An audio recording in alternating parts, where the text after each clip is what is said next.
नवी मुंबईतील मनसेच्या परिवर्तन यात्रेच्या तिसऱ्या दिवशीही गजानन काळे यांनी तुर्भे सेक्टर 20 येथील एसटी महामंडळाच्या 3 ते 4 एकराच्या राखीव भूखंडावरून लक्ष वेधले।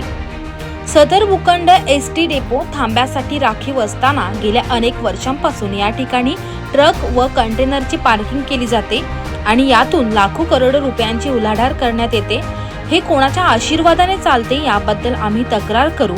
तसेच या ठिकाणी एसटी डेपो सुरू व्हावा यासाठी मनसे तत्कालीन परिवहन मंत्री अनिल देसाईंना पत्र देखील दिलं होतं। तसेच ही सर्व कामं करण्यासाठी आमदार खासदारांना लोक निवडून देतात, मात्र या लोकांना जनतेच्या प्रश्नांचं काहीही घेणं देणं नाही। नवी मुंबईतून आपल्या गावी जाणाऱ्या जनतेला रात्री अपरात्री वाशी पनवेल महामार्गावर एसटीची वाट पाहावी लागते। या आणि अशा अनेक समस्या लक्षात घेता आम्ही मुख्यमंत्री एकनाथ शिंदेंची भेट घेऊ आणि या ठिकाणी एसटी डेपो उभारण्यास विनंती करू, असे गजानन काळे यांनी सांगितले। तसेच जर एसटी महामंडळासाठी राखीव भूखंडावरील अनधिकृत पार्किंग हटवले नाही तर मनसे स्टाईलने आंदोलन करणार असल्याचा इशाराही यावेळी देण्यात आला। तुम्ही माझ्या मागे जर बघाल तर इथे एसटीचा सिम्बॉल आहे, एसटी महामंडळाचा सिम्बॉल आहे।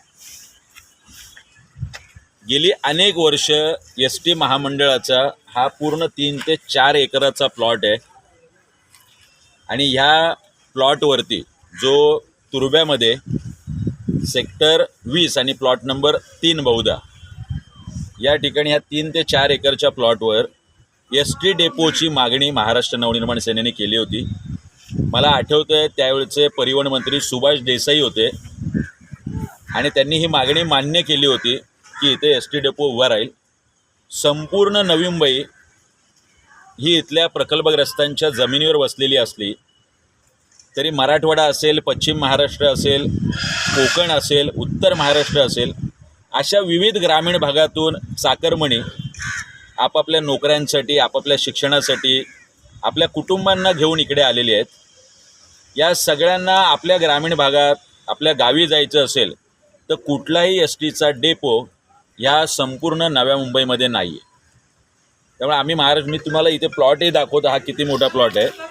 महाराष्ट्र नवनिर्माण सेना म्हणून आम्ही मागणी केली होती ह्या सगळ्या मंडळींना वाशी हायवेपासून ते बेलापूरच्या हायवेपर्यंत या संपूर्ण सायन पनवेल हायवेमध्ये उभं राहावं लागतं। रात्री बेरात्री एस टी सुटतात, आपल्या कुटुंबांना घेऊन, आपल्या लहान मुलांना घेऊन ही सगळी कुटुंब, महिलांना या सगळ्या रात्री 11-12 वाजता जिथे शौचालयाची सुविधा नाही आहे, कधीही अपघात होऊ शकतो, अशावेळी हा जर एस टीचा प्लॉट इकडे आहे तर हे अतिक्रमण काय, कुणाच्या आशीर्वादाने चालू आहे? इथे सगळीकडे आपण जर बघाल तर गाड्या मोठ्या प्रमाणात, किमान 200 ते 300 गाड्या ह्या डेपोवरती अतिक्रमण करून पार्क आहेत। मी आता माहिती काढली, कोणीतरी अगरवाल नावाचा कॉन्ट्रॅक्टर आहे ज्याच्या आशीर्वादाने एका गाडीचे 240 रुपये 24 तासाचे, म्हणजे महिना किमान 8 ते 10 लाख आणि वर्षाला किमान 1 करोड रुपये। हा कोण अगरवाल आहे आणि कोणाच्या आशीर्वादाने हे चालू आहे? एस टी महामंडळाने हा प्लॉट दिलाय का? त्याला सिडकोने हा प्लॉट दिलाय का? कुणाच्या आशीर्वादाने हे अतिक्रमण या ठिकाणी चालू आहे?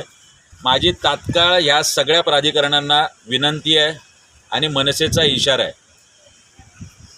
हे ताबडतोब अतिक्रमण काढा आणि इकडे आमच्या नवी मुंबईतल्या लोकांसाठी एक सुसज्ज असा एस टी डेपो उभा राहिला पाहिजे, ही महाराष्ट्र नवनिर्माण सेना म्हणून आमची मागणी आहे। वाशी डेपो, जो NMTचा वाशी डेपो होता, खूप किरकोळ स्वरूपात तिथे एस टी यायच्या, बाकी सगळ्या ज्या एस टी आहेत त्या सगळ्या हायवेला असायच्या आणि लोक तिथे ह्या सगळ्या दुर्गंधीमध्ये, कुठल्याही पद्धतीच्या सोयीसुविधा नाही, रात्री बेरात्री उभ्या असतात। माझी परिवहन मंत्र्यांना आणि मुख्यमंत्र्यांना विनंती आहे की सगळ्या प्लॉटवरती अतिक्रमण आहे, कुठे हॉटेल्स उभारलेले आहेत, कुठे काय काय उभारलेलं आहे। तुम्ही बघू शकता की या सगळ्या साईडला वेगवेगळ्या राज्यातून आलेले ट्रक आहेत, वेगवेगळ्या राज्यातून आलेले कंटेनर आहे। जर तुम्हाला द्यायचं तर त्यांच्यासाठी स्वतंत्र प्लॉट द्या, आमचा एस टी महामंडळाचा प्लॉट का? इथे एस टी डेपो उभा राहिला पाहिजे. आम्ही लवकरच परिवहन मंत्र्यांची मुख्यमंत्र्यांची वेळ घेऊ. मुळात इथले जे आमदार आणि खासदार आहेत त्यांचे हे विषय आहेत, पण आमच्या लोकप्रतिनिधींना नवी मुंबईकरांशी काही देणं घेणं नाही आहे, ना नवी मुंबईकरांच्या सुखदुःखाशी देणं घेणं आहे. माझी परिवर्तन यात्रा जी सुरू आहे नवी मुंबईमध्ये मनसेची, त्याचा हा 3रा दिवस आहे. आज तुर्भे सानपड आहे. प्रत्येक ठिकाणी आम्ही असे वेगवेगळे विषय दाखवतोय ज्याच्याकडे कधी इथल्या लोकप्रतिनिधींचं लक्ष गेलं नाही, कधी इथल्या प्रशासकीय अधिकाऱ्यांचं लक्ष गेलं नाही. आता प्रशासकीय अधिकाऱ्यांचं मुळातच लक्ष जात नाही, कारण जे महिन्याचे 8-10 लाख आणि वर्षाचे 1 करोड येत असतील यांचे हात ओले झाल्याशिवाय एवढं अतिक्रमण. एखाद्या सर्वसामान्य माणसाने, एखाद्या मराठी पोराने वडापावची गाडी लावली की अतिक्रमणचे अधिकारी सिडकोचे असतील नाहीतर महानगरपालिकेचे ताबडतोब येतात आणि त्याच्या गाडीवर कारवाई होते.